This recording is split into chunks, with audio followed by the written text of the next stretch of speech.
On the night the world counted down to midnight, he counted down to his last breath, until her unexpected knock on his door turned his ending into the beginning no one saw coming. If this story resonated with you, click subscribe and let me know in the comments where you're watching from, because tomorrow I will be giving you another story just as crazy as this one, and you don't want to miss it. Now let us begin. The penthouse was quiet in a way that felt suffocating. Not the quiet of peace, but the kind of silence that presses against your ribs until you can barely breathe. The city below pulsed with celebration. Honking horns, laughter carried through the streets, fireworks already beginning to test their voices in the sky. But up here, on the 40th floor of glass and steel, it was a different world. A mausoleum dressed as a palace. Ethan Aldridge sat on the edge of an Italian leather chair, elbows on his knees, staring at a half-filled glass of champagne. The bubbles had long gone flat. Around him, the detritus of wealth tried and failed to disguise the loneliness. Crystal flutes on a silver tray, an untouched platter of caviar. A grand piano that hadn't been played in years. He had ordered all of it for a New Year's Eve gathering, a party that never materialized. Truth was, he hadn't invited anyone. On his phone screen, frozen images flickered with each swipe of his thumb. Photos from years ago, faces that once meant everything but now only reminded him of what he'd lost. His late wife was smiling in the sunlight. A younger him holding his brother, long gone. A family holiday before money had widened the cracks until they became permanent fractures. The screen dimmed, and he let it go dark. He stood, walking toward the balcony. The floor-to-ceiling windows reflected a man who looked nothing like the boy in the photos. His face hard-edged, his jaw perpetually clenched, hair meticulously styled but lifeless. He wore a tailored suit, tie still knotted perfectly, as if appearances could shield him from the truth, that underneath, he was hollow. Tonight was supposed to be the last performance. After midnight, he would be done.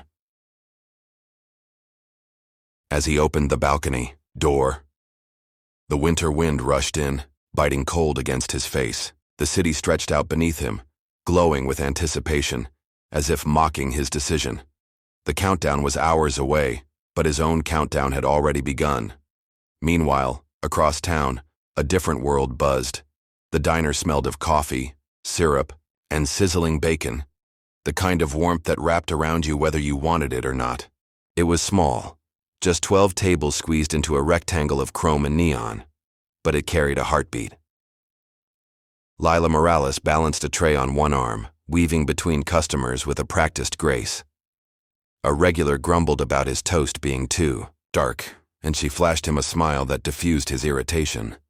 A mother struggled with a fussy toddler, and Lila bent down with a paper napkin folded into a silly crown, eliciting giggles. She was good at this, at pretending she wasn't tired, at giving warmth when she herself was running on fumes.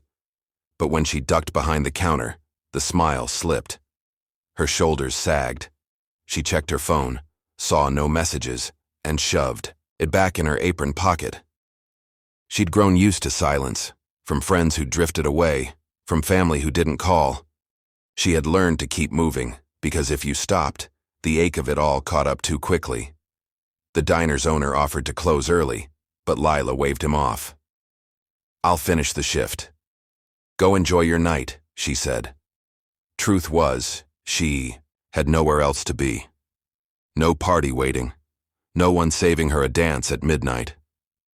She pulled on her jacket at the end of her shift, stuffed her tips into a worn wallet, and stepped out into the frigid night. The contrast was jarring. The streets, alive with music, couples arm in arm, laughter bubbling over. Lila tucked her scarf tighter, her breath forming small clouds. She walked without destination, letting the noise fill the spaces where her thoughts threatened to intrude. Above her, fireworks cracked faintly against the sky, testing their colors. She paused, watching the bursts reflect in skyscraper windows. Somewhere up there, she thought, people were toasting, kissing, clinking glasses. Somewhere, life was brimming with joy. She pulled her coat tighter and kept walking. Back in the penthouse, Ethan placed one polished shoe on the edge of the balcony, railing testing the height. His hand gripped the steel bar, knuckles whitening. From here, the city lights blurred into a canvas of gold and red, as though the world was already celebrating without him. He thought of the moment his wife's hand slipped from his in the hospital. He thought of how his brother's voice had gone silent, how money had poured in but meaning had drained out. Every memory screamed the same truth. No one would miss him, not really.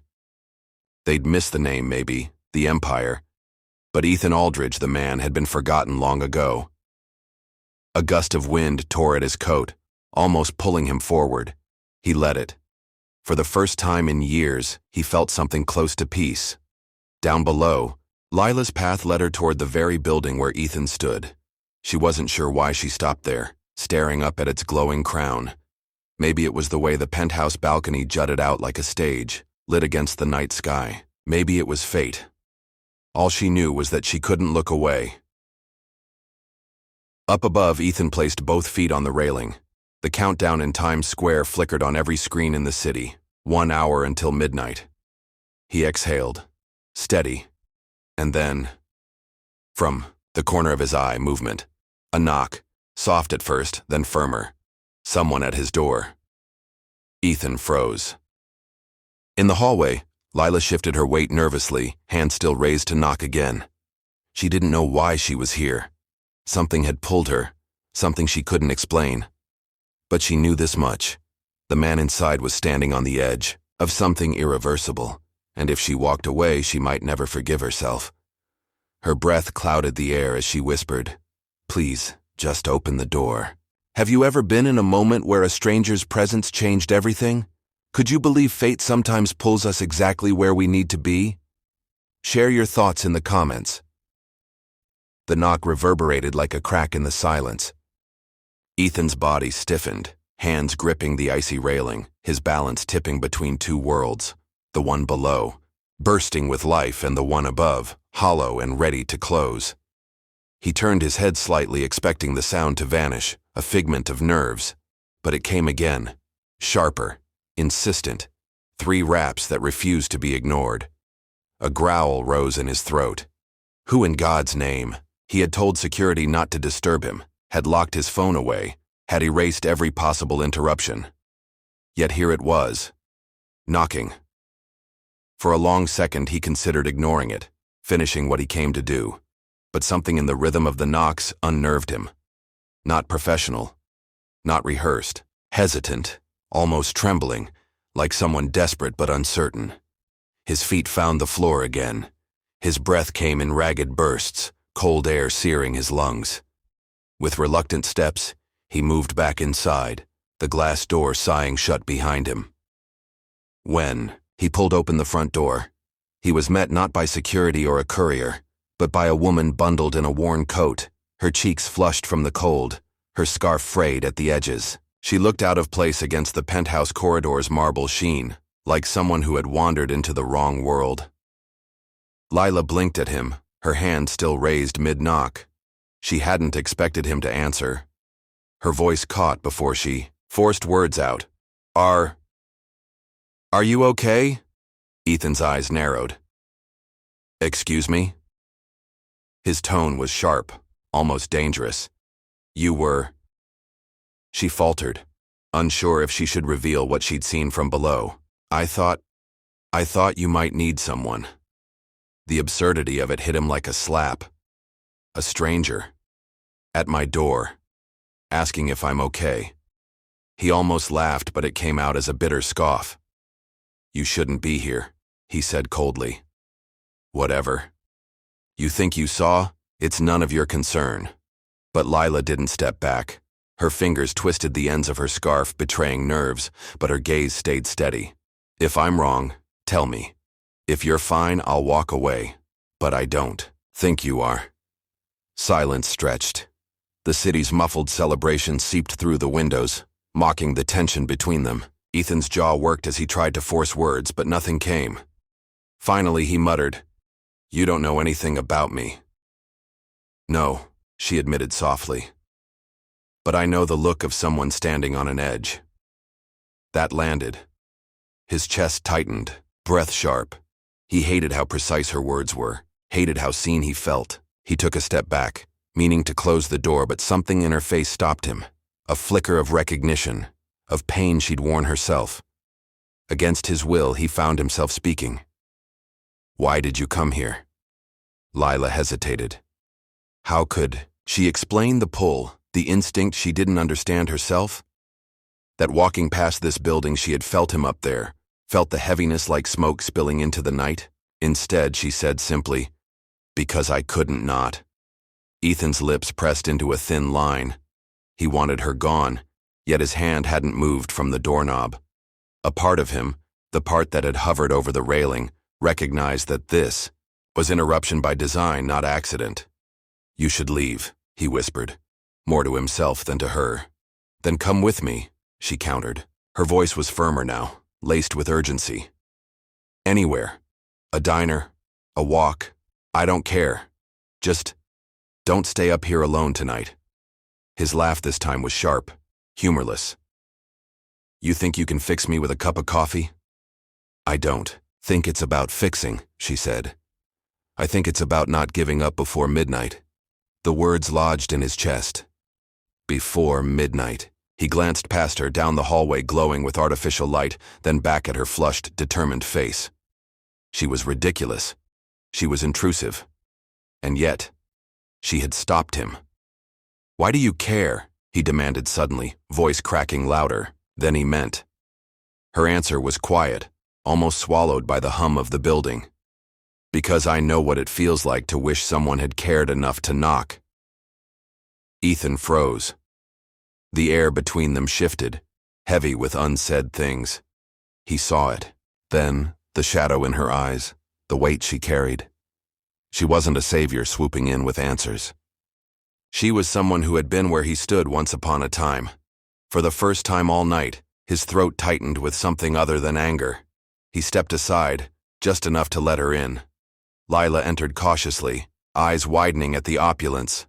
Marble, floors, chandeliers, walls lined with art worth more than she'd seen in a lifetime. But what struck her most was the emptiness. The air was stale, the champagne untouched, the silence deafening. It felt less like a home, more like a stage set waiting for its actor to take his final bow. Ethan closed the door, leaning against it as though it were the only thing holding him up. Neither spoke for a long moment. The city outside erupted in laughter, countdowns beginning in bars and plazas. But here in the hollow palace, time stalled. Finally, Lila broke it. "My name's Lila." Ethan's reply was clipped, reluctant. "Ethan." "Well, Ethan," she said gently, "I don't know why I'm here, but I think maybe you do." Her words lingered, unsettling, impossible to ignore. For the first time in years, Ethan felt something slip into the cracks of his armor. A possibility, fragile but undeniable. And though he didn't admit it aloud, he knew. Her knock hadn't just saved the night, it had rewritten its course. "Do you believe small interruptions, one knock, one word, can alter the entire course of a life? Have you ever had a moment like that? Share your experience in the comments." The door clicked shut, sealing them inside.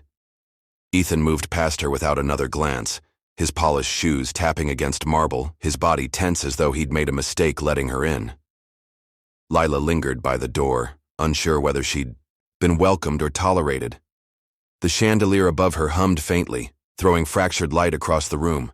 She pulled at her scarf, her breath visible in the chill of the vast penthouse.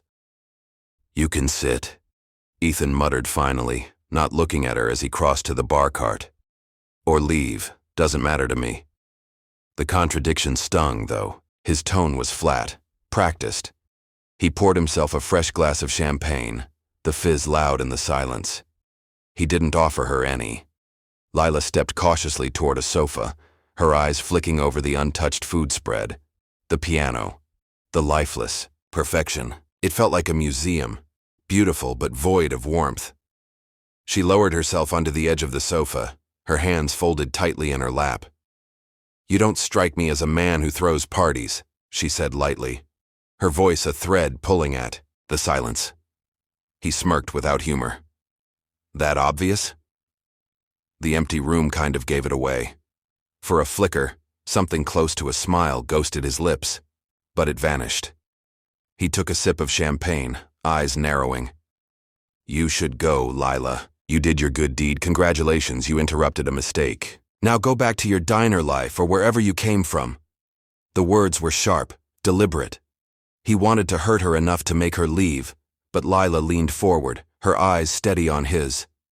"That's not what I came here for." Ethan's jaw clenched. "Then what? To watch me unravel? To play therapist?" "No," she said simply. "To remind you you're not invisible." The words hung heavy. He turned his back, swirling the champagne glass. His reflection in the window stared back at him. Hard, lonely, fragile. "You think you know me?" His voice was low, laced with bitterness. "You see a man in a suit and assume there's something worth saving." Lila's reply came soft but firm. "No, I see a man who is about to throw everything away." Ethan whipped around, his eyes blazing. "Everything!" He gestured wildly at the penthouse, the art, the glittering skyline. "This is nothing. Do you understand? Nothing. People see the name, the money, the empire. But the man, he's long gone." The crack in his voice betrayed him, more than he intended. Lila's throat tightened, but she didn't flinch. Instead, she whispered, "Then let's find him again." The quiet after her words was deafening. Ethan stared at her, his breath ragged, torn between fury and despair. Finally, he slammed the glass down on the bar, the sharp clink echoing across the room. "You don't belong here," he snapped. "You don't know me. You don't know my life. You're nothing but a stranger who got lost on the wrong floor." The cruelty in his voice landed heavy, but Lila didn't move. She sat straighter, her eyes glistening but unwavering. "Maybe I don't belong here," she said softly. "But tonight, neither do you." For the first time, his anger faltered. He froze, her words sinking deep.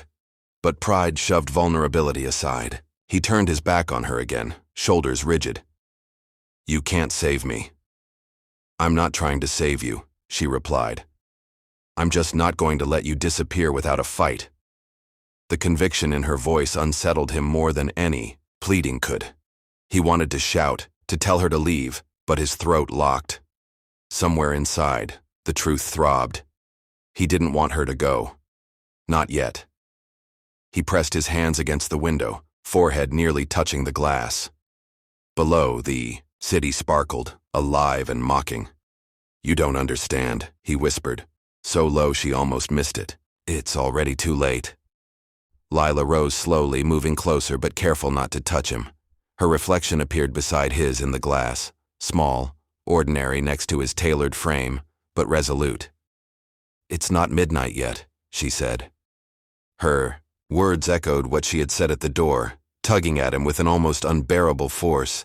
Ethan exhaled sharply, running a hand through his hair.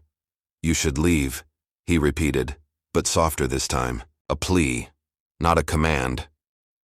"I'm not leaving you alone tonight." The firmness in her voice stunned him. No one had spoken to him like that in years, without deference, without agenda, without fear, just a simple refusal to let go. He closed his eyes, his throat thick. Anger had always been his shield, but tonight it was cracking. And this stranger, this stubborn woman, was slipping through. The clock on the wall ticked toward 11:30. 30 minutes until midnight. 30 minutes until the world cheered and he, what, fell? Stayed? He didn't know anymore, but for the first time in a long time, he wasn't alone with the decision. Have you ever tried to push someone away but deep down wish they'd stay? Do you believe some people appear in our lives to fight for us even when we can't fight for ourselves? Share your thoughts below. The clock ticked closer to midnight, every second a drumbeat Ethan couldn't silence. He stood rigid by the window, arms crossed, as though bracing against invisible blows. Lila, still by the sofa, glanced at the door, then back at him. He wanted her gone, he'd made that clear, but something in his posture told her he didn't really mean it. Not entirely. Finally, she broke the silence. You don't have to talk, but I'm not walking out that door. He turned, exasperated. Why? What do you owe me? Nothing, she said simply. But maybe that's why I'm here. No agenda, no strings. Her calmness irritated him more than any lecture could have. He ran a hand across his jaw, pacing the room. You don't get it. You're gambling your night away on a lost cause. Then, let me lose it, she replied, sinking deeper into the sofa. The defiance disarmed him. He stared at her, expecting her to fidget, to second guess. But she met his gaze with quiet resolve. She wasn't going anywhere. Ethan cursed under his breath, grabbing the champagne bottle from the bar. He poured himself another glass, then hesitated. With a sharp sigh, he poured a second and set it on the coffee table in front of her. Lila raised an eyebrow. Thought you didn't want company. I don't, he muttered. But apparently, I don't have a choice. For the first time, her lips curled into a small smile. She lifted the glass but didn't drink. Forced proximity, she said. Lightly? He frowned. What? Two people stuck in the same place, like those movies where strangers get snowed in together, annoying each other until they accidentally become friends. He snorted, almost amused despite himself. You think that's what this is? I think you're trying very hard to hate me, she said, eyes steady on him. And I think it's not working. Ethan stared at her, speechless. Then, with a frustrated groan, he collapsed into the chair opposite her, the tension in his body easing by a fraction. The minutes ticked on. Outside, fireworks tested the sky again, colors reflecting. Off the glass. Why here, she asked suddenly. He glanced up. What do you mean? You have all of New York at your feet. Why spend New Year's Eve alone in a penthouse that feels more like a mausoleum than a home? The question cut sharper than she knew. His lips pressed together, eyes darkening. Lila realized she'd touched something raw. She softened her tone. I'm just saying people are out there laughing, celebrating, and you're watching, he finished bitterly. That's all I've done for years. Watch, pretend, perform. The confession startled him as much as it did her. He hadn't meant to say it. Lila leaned forward slightly. What if you stop pretending? Just for tonight. His laugh was hollow. And do what? Tell a stranger all the reasons I'm broken? Strangers are safer, she said. They can't use your truths against you. The words hit him harder than he expected. He looked at her more closely now, noticing the faint tiredness around her eyes, the way her scarf was worn thin, the cracks in her confidence that she tried to hide. You speak like you've tested that theory, he said quietly. Lila hesitated. For a moment she seemed to retreat, walls rising. But then she shrugged, meeting his gaze. Maybe I have. Silence stretched between them again. But this time it felt different. Not tense, but charged. Two people circling the edges of their own wounds, neither ready to open them, but both feeling the weight of what lay beneath. The elevator dinged faintly in the hall. Lila glanced toward the door. You're not throwing me out, are you? Ethan shook his head, surprising himself. No, if I did, you'd probably just knock again. She grinned, just a little. You're not wrong. Something in him cracked at that. It wasn't joy, he wasn't ready for that, but it was the faintest glimpse of relief. As if the unbearable loneliness of this night had been interrupted, whether he liked it or not. The clock struck 11:45. 15 minutes until midnight. Lila sipped her champagne at last, grimacing at the bitterness. This stuff is awful. Ethan blinked, caught off guard. Then against his own will, a laugh escaped him. A real one. Short, rough, but genuine. It startled them both. Lila's eyes softened. See? You're not as impossible as you think. He shook his head, half in disbelief, half in surrender. You're relentless. Thank you, she said, raising her glass in mock salute. For the first time in years, Ethan felt something he couldn't name, a flicker of possibility, fragile but undeniable. Forced proximity, indeed. Have you ever been stuck with someone? You didn't want around only to realize later they were exactly the person you needed. Could it be that life traps us together with people for a reason? Share your story. The champagne sat mostly untouched on the table, bubbles fading into silence. Outside, the city's celebration swelled louder, a tidal wave building toward midnight. But inside the penthouse, the stillness was charged, fragile. Ethan leaned, back in his chair, watching Lila study the room. She wasn't gawking at the luxury like most would. Instead, her eyes lingered on the details, the untouched piano, the dust collecting on photo frames, the extravagant feast that no one had touched. "You're not impressed," he said finally, his voice low. She looked at him. "Should I be?" Most people would have taken the bait, asked about the art or the wine collection, but she didn't. She waited. He sighed, running a hand through his hair. "People see this place, the money, the name, and they think it means something. That, it must be enough." "And it's not?" she asked softly. His jaw tightened. For a moment he didn't answer. But then he rose, crossing to the shelf where a single framed photograph sat apart from the rest. He picked it up, stared at it, then handed it to her. It was of a woman, smiling, radiant, her arm looped through Ethan's as they stood in front of a vineyard. His eyes in the picture were alive, full of something he no longer carried. "My wife," he said, voice rough. "Claire." Lila held the photo carefully. "She's beautiful." "She was," Ethan said. His throat worked. "Cancer. 3 years ago. I thought I'd be strong, that I'd carry on for her. But the truth? When she went, I went too. I just never told anyone." The confession dropped heavy between them. His shoulders slumped, the armor of anger he'd worn all night, cracking wide open. Lila set the photo back on the table gently. Her eyes glistened, not just with sympathy but with recognition. She hesitated, then reached into her coat pocket and pulled out a small folded photograph. Edges worn, colors faded. She placed it on the table between them. A little boy, no older than 6, smiling with a missing front tooth. Ethan looked up at her, startled. "My son," Lila whispered. Her voice wavered, but she forced herself on. "Gabriel. He didn't make it past his 7th birthday. Car accident. 3 years ago, too." The air left the room. Ethan stared at her, eyes wide. For the first time, he saw it. The shadow, in her gaze, the heaviness behind her kindness.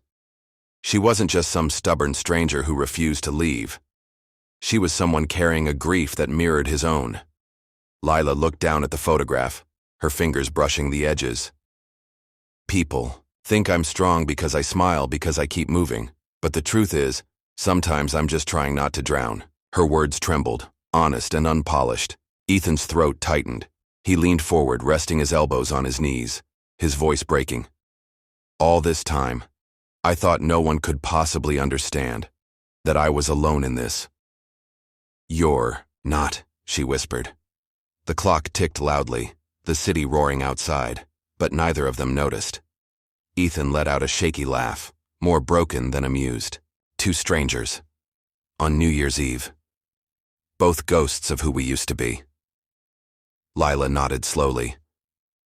"Maybe that's why we found each other." For a moment, neither spoke. Just the faint hum of the city, the quiet breathing of 2 people who had finally dropped their masks. Ethan reached for his glass, then stopped. He looked at Lila, eyes searching. "Do you ever feel like you don't deserve another chance?" "All the time," she admitted. "But Gabriel wouldn't want me to give up. He'd want me to keep going, to love again, even if I don't know how." Her voice cracked on the last word and she quickly covered her mouth, ashamed of the tears threatening to spill. Ethan, without thinking, reached across the table. His hand hovered for a moment, then gently rested over hers. It was tentative, unsure, but real. Lila's breath hitched. She looked up, meeting his eyes. For the first time that night, neither of them looked away. "You're not a lost cause," "Ethan," she whispered, "you're just lost, like me." The words pierced through him. For years he'd worn the mask of the untouchable millionaire, too broken to admit how much he was drowning. But now, across from him sat someone just as shattered, yet still standing. The walls he had built began to crumble, brick by brick. The clock struck 11:55. 5 minutes until midnight. Outside the city swelled, chants rising, fireworks ready to explode. Inside, Ethan and Lila sat in silence, their hands still linked, two broken souls realizing they weren't as alone as they thought. For the first time in years, Ethan felt the faintest flicker of something unfamiliar. Not joy, not yet, but possibility. And possibility, on a night like this, was everything. Have you ever met someone whose pain mirrored your own, and in that moment, you realized you weren't as alone as you thought? Could it be that shared wounds are what make us connect deepest? Share your story below. The city outside was electric now, pulsing with the countdown. 10 minutes until midnight.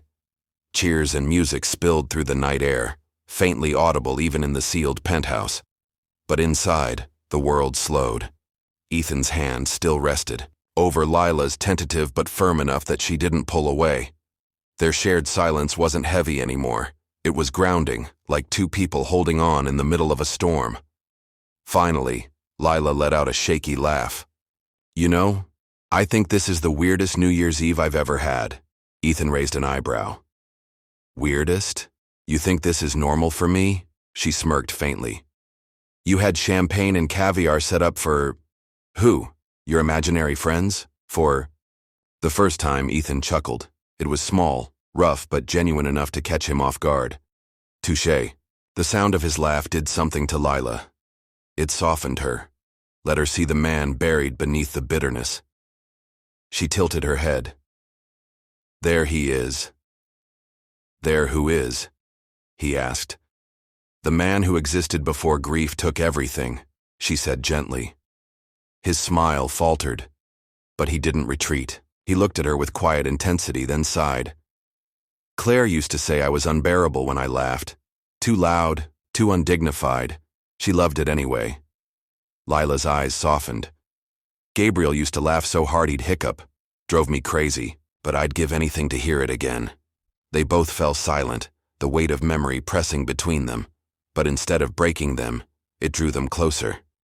Ethan stood abruptly, pacing toward the untouched piano in the corner. His hand hovered above the keys, hesitating.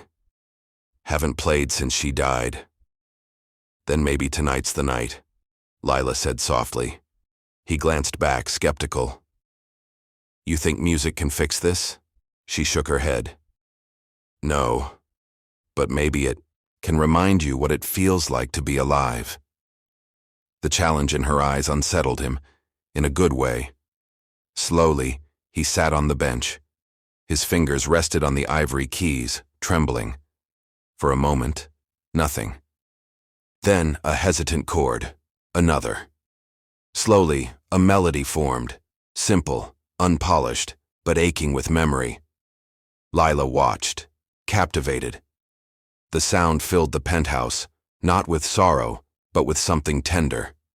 It was as if the walls themselves had been waiting for this moment, for sound to replace silence. When he stopped, the air hung heavy. He stared at his hands, almost ashamed. "That," Lila whispered, "was beautiful." He scoffed, embarrassed. "Rusty. Out of tune." "It wasn't perfect," she said. "That's why it mattered." Her words disarmed him completely. He met her gaze and something shifted, an unspoken understanding, raw and dangerous.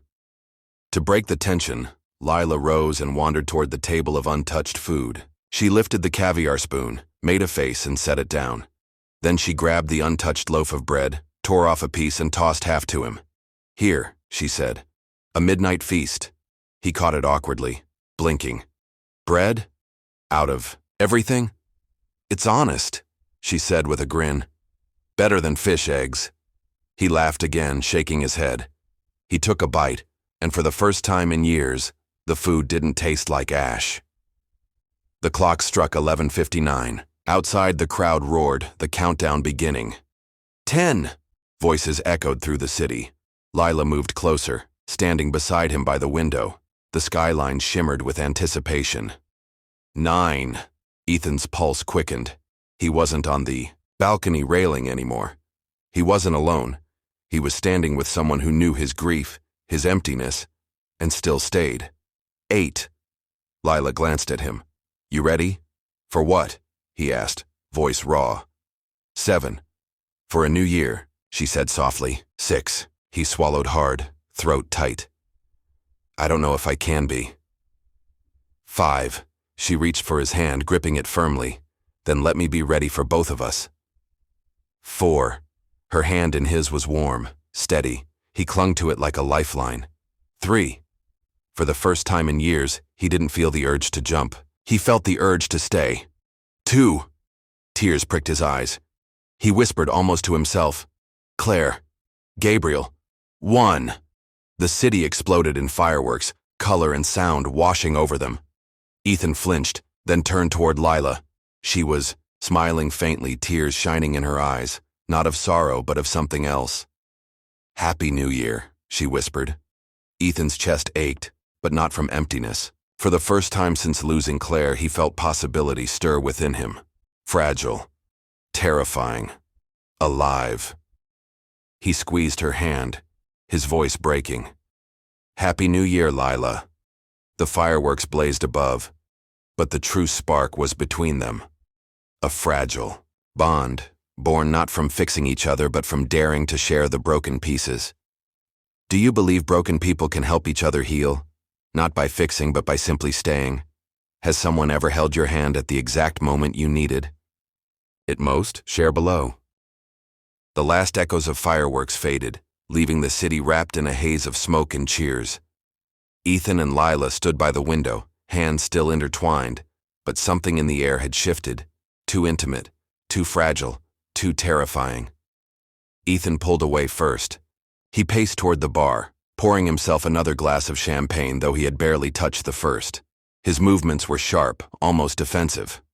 Lila frowned. Why'd you pull away? He didn't answer right away, just downed the drink, in one gulp. When he finally spoke, his voice was cold again, laced with the bitterness she thought had begun to fade. Don't read into this, Lila. One night of shared grief doesn't change anything. Her chest tightened. That's not what this is. I'm not saying you're suddenly healed, but nothing. He cut her off, his tone biting. You think because you told me your sob story and I played a few notes on a piano that suddenly I'm whole again? That you've saved the broken millionaire? She flinched. The cruelty in his words stung deeper than she expected. That's not what I think, isn't it? He turned sharply, eyes glinting with anger. Not at her, but at himself. At the vulnerability she'd pulled out of him. You don't know me, Lila. You don't know the kind of man I am. I let my wife die thinking I'd take care of everything, and I didn't. I buried myself in money and parties and women, trying to numb it all. And when that didn't work, I planned to end it. That's who I am. His voice broke on the last words, but he masked it with rage. Lila's throat tightened, tears threatening. You think you're the only one drowning in guilt? I was driving the night of the accident, Ethan. Gabriel was in the back seat. If I hadn't looked away, just for a second, he might still be here. Do you have any idea what it's like to live with that? The room froze. Ethan stared at her, shocked. He hadn't known. Her voice cracked, shaking with fury and pain.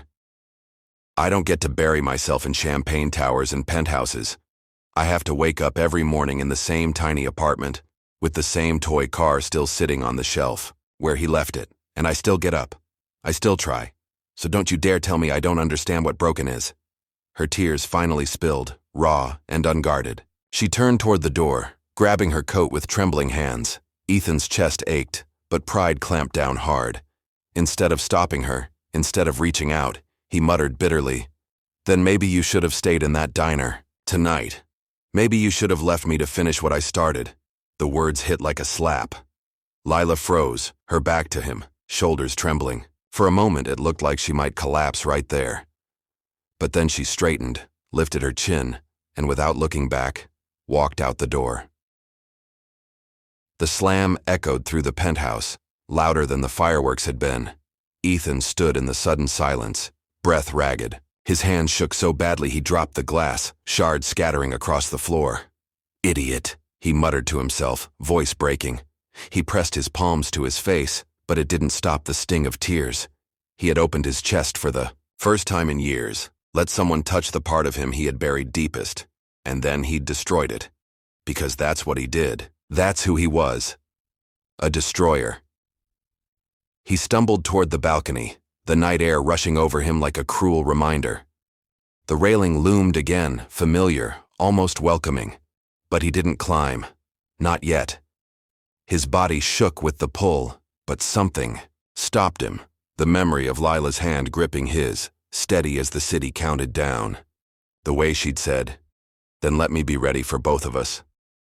And the way her voice had cracked when she whispered, "I still try." He sank to the floor, back against the cold glass door, and buried his face in his hands. For the first time, in years, the tears came freely, ugly heaving sobs that racked through him, tearing him apart from the inside, and for the first time, he let them. But Lila wasn't there to see it. She was gone, walking alone down the glittering streets below, fireworks still crackling faintly overhead. Her shoulders shook, her steps uneven. She didn't know where she was going, only that she had to keep moving, because stopping meant feeling, and feeling meant drowning. And tonight, she couldn't afford to drown. Have you ever said something in anger you can never take back? Do you believe some words break bonds forever, or can they be healed with time? Share your thoughts below. The city had settled into the lull that comes after the fireworks. The streets shimmered with confetti and the remnants of celebration.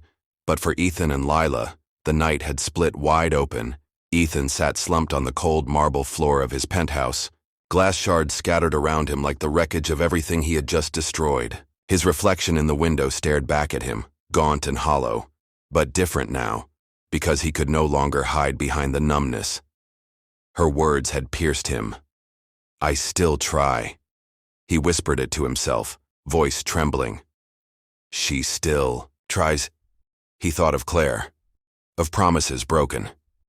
He thought of how he had chosen silence, champagne, and self-destruction over every chance at living. He thought of the piano, the laughter, the bread they had shared, the tiny cracks of light she had forced into his darkness. And then he thought of the way she looked when she walked away, her shoulders rigid, her heart breaking because of him. Again, always him. For years, Ethan had believed he was incapable of choosing anything but despair. But tonight, he realized he had a choice left, to reach for her, or to let her go like he let everything else slip away. His hands shook as he reached for his phone, staring at the empty screen. Her number wasn't saved. She hadn't given it to him. He'd have to find another way. He stood, shaky, but determined. For the first time in years, he wasn't walking toward the balcony railing. He was walking away from it. Lila alone. Down on the streets, Lila sat on a bench near Times Square, the buzz of leftover revelers around her. She hugged her coat tightly, shivering, not from the cold, but from the raw ache in her chest. Her ears still rang with his words. "Maybe you should have left me to finish what I started." She wiped her tears angrily. "Idiot," she muttered, not sure if she meant Ethan or herself, or both, because deep down, she had let herself hope. Hope that maybe broken pieces could fit together, that maybe her pain could meet his and create something stronger. But hope was dangerous. It set you up to fall. And right now, she was falling hard. She pulled Gabriel's toy car from her pocket, the tiny die-cast she always carried. She ran her thumb over it, breathing shakily. "I tried, baby. I really tried." Her phone buzzed with a message from a coworker. "Happy New Year, Lila. Hope you're not working tonight." She stared at it, then typed back a lie. "Home. Safe. Happy New Year to you too. Safe. The word felt like a cruel joke. She shoved the phone away, leaning back against the bench. She told herself she wouldn't go back. She wouldn't let herself be hurt again. But beneath the anger, beneath the grief, there was still that flicker, that dangerous flicker of wanting him to fight for her. The crossing point back in the penthouse, Ethan grabbed his coat. His driver had already gone for the night, but that didn't matter. He couldn't stay here, not while she was out there believing his cruel words. As he stepped into the elevator, his reflection caught his eye again. For the first time, he didn't look away. "This is it," he whispered. "You choose." He stepped into the New Year night. Lila was still sitting on the bench, lost in thought, when she heard footsteps slow near her. She tensed, ready to wave someone off. But then she saw him, Ethan. He looked nothing like the aloof, untouchable millionaire she had met.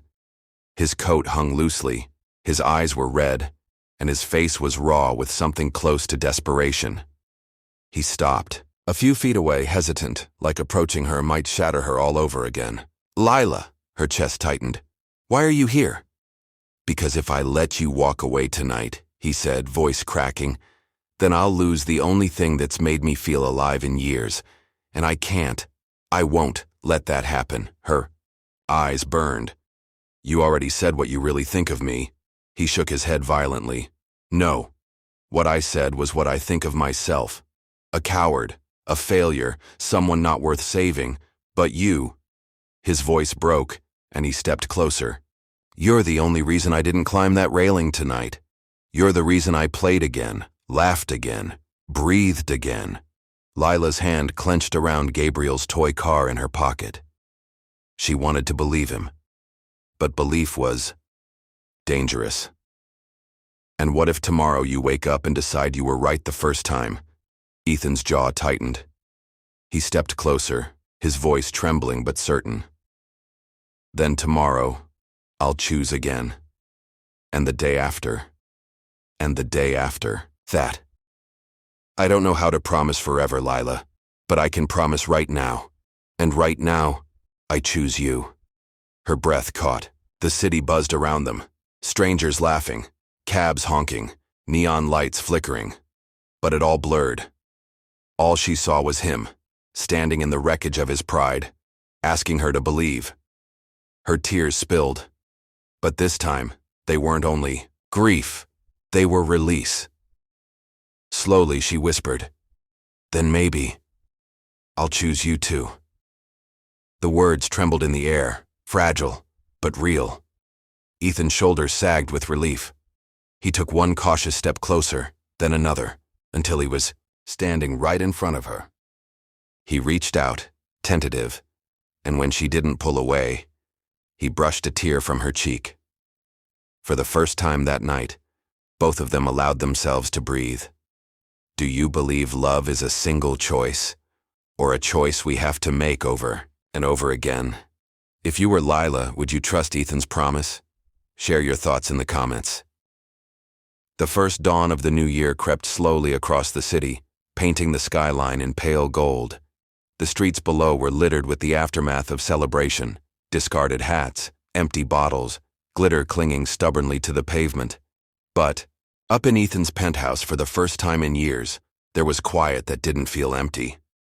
Lila stood at the window, her arms wrapped around herself, gazing at the city still humming below. Ethan was behind her, nervous in a way he hadn't been since his 20s, as though one wrong word might undo everything that had happened in the past hours. But silence no longer felt dangerous between them. It felt full. Finally, she spoke, her voice soft but steady. "You really came after me."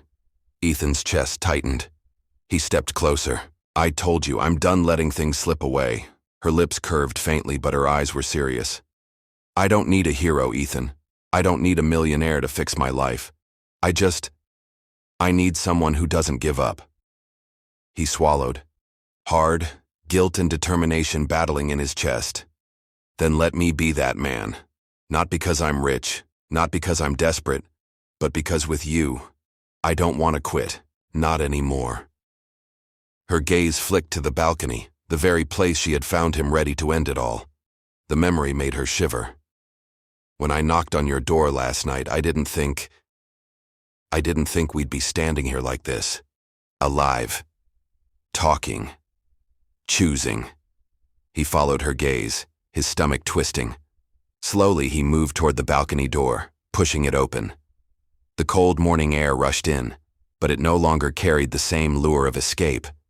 Instead, Ethan stepped out, and, after a hesitant pause, Lila followed.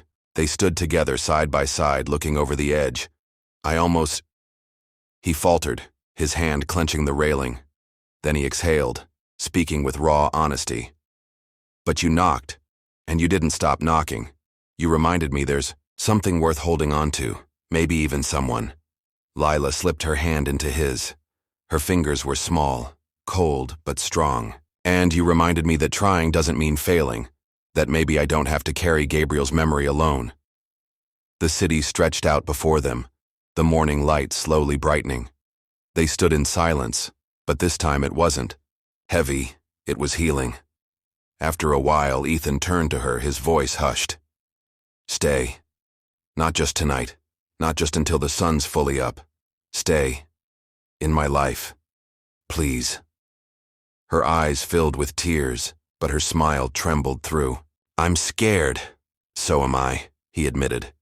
His thumb brushed across her knuckles. But maybe that's what makes it real.